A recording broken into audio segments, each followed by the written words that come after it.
Alright guys, today we're going to talk about Hela, and I'm going to show you the comic book version and the movie version. There are a ton of differences that I noticed on my first watch.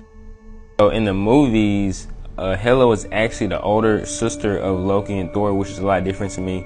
So in the movies, she was an executioner, but she got banished by Odin.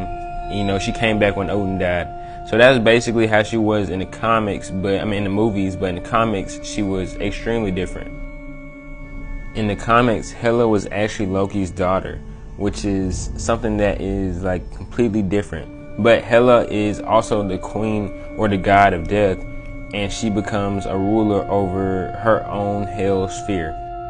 And in the comics, she's trying to capture Thor's life. She wants his soul basically, and she can never get it. Thor always finds a way out of it, or he can get himself in a predicament where he ends up in her area of hell, and he always finds a way, you know, because the story, he's the main character. She is still extremely powerful. She just doesn't leave her realm as much, and in her realm she is basically omnipotent. Outside of her realm she gets weaker, but she's still ridiculously powerful. The movies did a great way of portraying her, if I'm being honest, even if the whole origin and all that was completely different.